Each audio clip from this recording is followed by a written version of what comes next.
Hey everybody, welcome back to my channel. If you think about it, like and subscribe.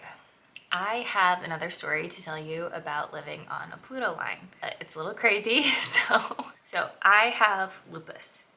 And with my lupus, the only medication that has gotten it successfully under control is Benlysta. Well, Benlysta, it's an injectable, it's also a biologic, which means it's really expensive. And by really expensive, I mean $4,000 for a 28-day supply. I have this grant that gives me $15,000 in this grant account. So the pharmacy just takes that $4,000 out of that and it counts towards my insurance deductible. Well, my insurance deductible is usually around $8,000. So it usually takes me 2 months to hit the deductible and then the insurance kicks in and starts taking over the drug. Well, that has happened for me all 4 years that I've been on it. I've been in remission for 3 of those years.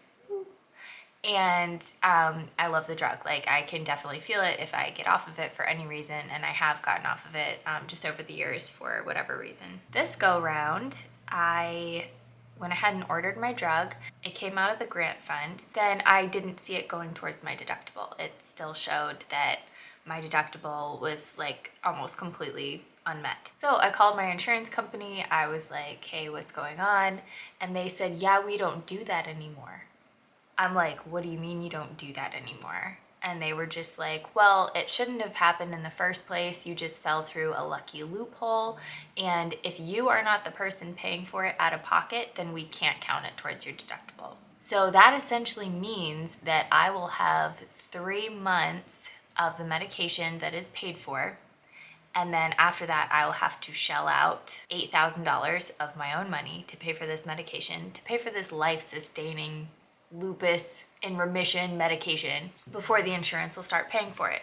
So as most people in America, I do not have $8,000 to just like spend. So I did all the things. I contacted the drug company. They were the ones who gave me the grant, and they were just like, sorry if your insurance won't accept it. Like, that's really tough. Like, we've never seen that before. That shouldn't be happening. Then I called my insurance company and they were just like, nope, unless you pay for it out of pocket, that's the only way. And then I called my HR. They went to bat for me, started talking to my insurance company, all this stuff. I was getting absolutely nowhere with it. So I just kind of like released it into the universe, and I was just like, all right, like maybe it's my time to get off of it. I don't know.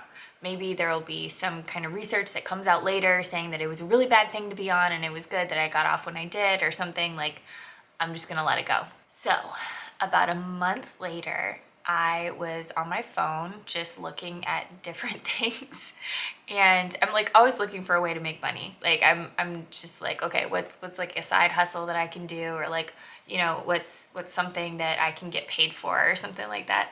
So I was looking at lupus studies, and there were some that were paid, and so I was just like, heck yeah, I have lupus. We'll see where this goes. And so one of them was actually a drug study, and I signed up for it. They called me the next day, and they said because I was on Benlysta, I would not qualify for this drug study. And so I was like, oh, well, I might be getting off of it. I don't know. And so they were just like, well, if you get off of it, just call us back. And I was like, okay, sounds good. The only way I would qualify for that study was if my lupus flared back up. So now I have 2 backup plans if the insurance thing can't get figured out. I can go to my doctor, get completely off of it, see it if I stay in remission, and then I might not even need any medication. Or I can, you know, come out of remission, like have some more symptoms, have my lupus flare up, and then get on this drug trial. I was feeling really good about that. I was like, okay, this I'm definitely comfortable with. And then like a week after that, I told my doctor, I was just like, yeah, I don't really know what to do here. And she called the drug company, which was the grant, and she was like, hey, you need to reach out to this girl and figure it out because she needs to be on this medication. So they called me. They're like, okay, well, it says you already have your $15,000, so what's your issue? And I was like, it's $4,000 a month. That's gonna last me approximately 3 months. And so the guy just listened to my whole spiel about like what I had tried, what it looked like, everything like that. And he goes, oh, okay, well, let me just connect you to the right person. I got to the right person. Turns out they have this program that is like never used because people can't do it, that will actually reimburse you.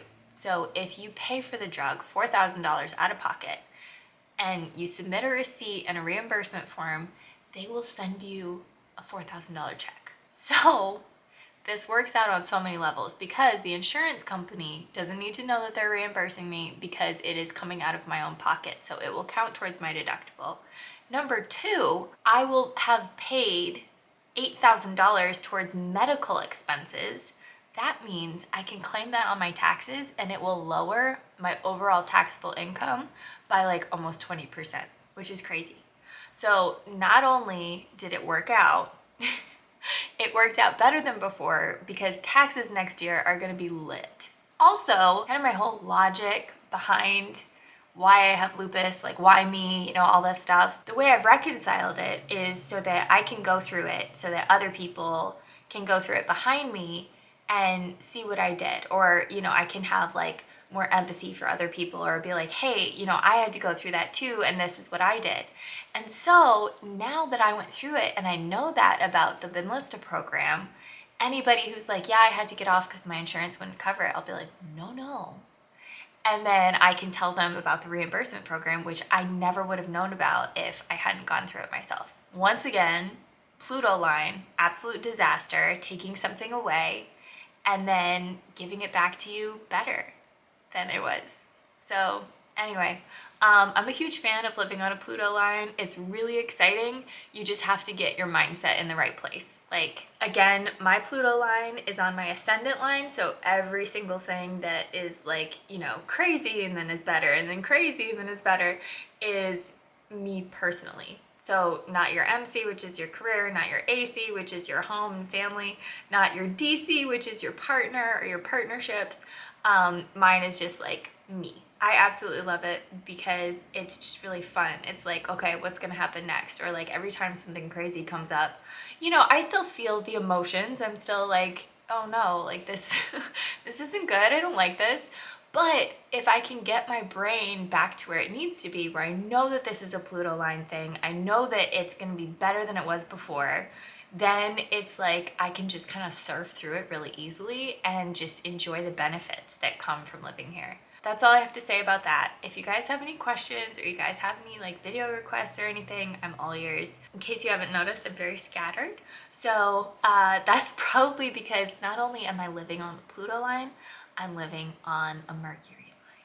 I'll do another video on that. The Mercury line is actually more uncomfortable to me than the Pluto line is. So I'll talk about that in another video. But for now, thank you guys for hanging out and I'll talk to you later.